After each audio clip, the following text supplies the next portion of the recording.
Alright, well, let's see how everything goes. This is my first video. I decided, since Magic the Gathering has become a recent hobby in my life, I might as well post up some of my decks and give little criticisms and some advice on what I should change or what I should keep. This first deck I'm going to show in this video is my milling deck. I'll start out with the boring part, all the lands, and get those out of the way. The lands are not too special. I start out, got one Creeping Tar Pit. Let's see how many I got here. 3 Svelunite Temples, really great, in a really close call situation. Seafloor Debris, another good card to have just in case I need that random colored mana. Dreadship Reef. Over time, this thing has helped me out of a lot of situations. 2 Halimar Depths. God forbid I ever need to switch up some of the cards on the top of my deck. Dimir Aqueduct. These dual lands are always great to have. Dusk Mantle. House of Shadows. Great cards. 1 Sheldock Isle. I used to have this in foil, but I traded it to a card shop owner for this version and about $8 of store credit. 2 Seat of the Synods. I like switching up certain land cards, make it so I don't have too many doubles of each land. 3 Sand Silos. 1 Academy Ruins, because a lot of the restocking of my own deck involves some artifacts, and it's such a great card to have when you need to get artifacts back from the graveyard. 2 Vivid Creeks. These are new that I just added in a few days ago. Nephalia Downyards. Lovely, lovely milling lands. 2 Drowned Catacombs. A Glacial Fortress. And out of my entire deck, the only basic land cards I have are 2 Swamps and 2 Islands. And that's it. Let's get on to my only 2 sorcery cards in this deck are Traumatize and a Mind Funeral. I use them because they can be a pretty heavy hit to a deck. Traumatize early on in the game and then Mind Funeral towards the end. Next are my 3 instants, which each of them are cancel cards, actually. Induce Paranoia, which is one reason why I have swamp cards in here. Dream Fracture. And Cryptic Command. Love Cryptic Command. Fits most situations and duels that I'm playing against. My friends hate playing against this deck. Run 2 Jace's Erasures. Memory Erosion.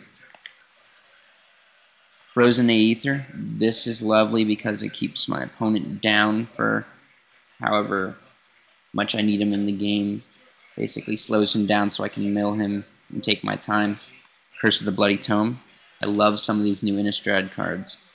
Bloodchief's Ascension, which in this deck seems out of place, but I'll explain this again once I get to the next card in the set. Archmage Ascension. Really fun card to have. Next, we'll get to my artifacts. Tower of Murmurs. 8 cards off the top of their deck. Perfect. Spellbook, which is great because of a creature card that I have, which is the only reason I have this in here. That, and so when the many cards that involve drawing are played, it doesn't cause me to empty out my hand.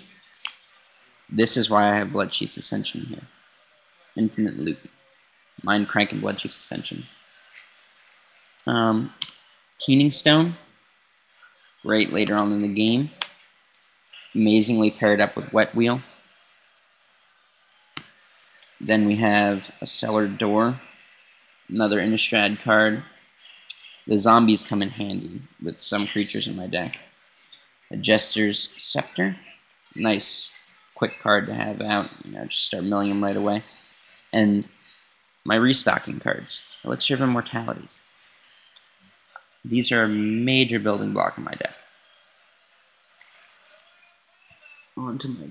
Yeah, I'll do my Planeswalkers next. Gotta have a Memory Adept. Have to have a Memory Adept. Amazing.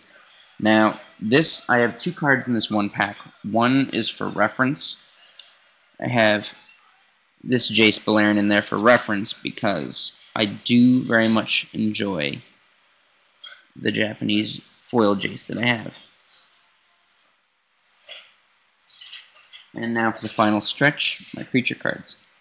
Guile, great because he can only be blocked by 3 more creatures. If he dies, he goes right back into my deck.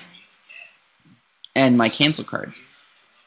If I cancel, I can take whatever card I cancel and play it on my field without paying its mana cost. So he is very useful. Lich, Lord of Unks. He's the reason why I need all these zombie-producing cards.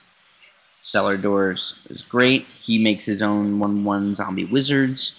And then he's great with dealing damage and milling. Undead Alchemist. Great Innistrad card.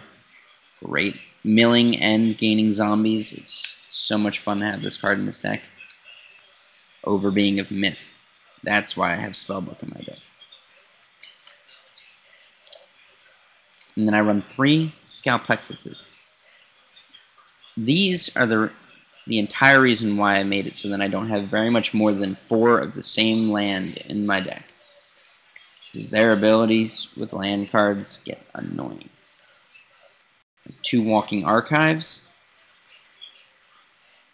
Mostly so then I can force my opponent to draw cards as well. Have to run these in a milling deck. 4 Hedron Crabs.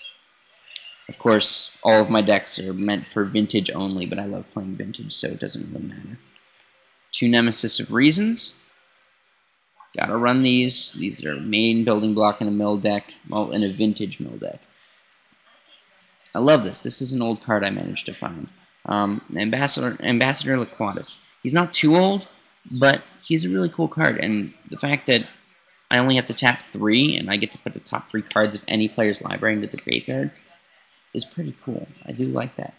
And my failsafe. Laboratory Maniac. In case I ever run out of cards, and God forbid I lose both my Elixir of Immortalities, I have him as a backup, so that way even if I draw with no cards in my deck, I still win. And that, all of you viewers of this video, is my milling deck. So please, comment below, and let me know what I could put into this deck that would make it better. Your thoughts on the deck so far, and any constructive criticisms. My next video that I'll be uploading actually right after this one will be featuring my favorite deck, my Angel deck. And it's ridiculous because the mana cost is way too high, but it's a fun deck to roll with. Peace out, people.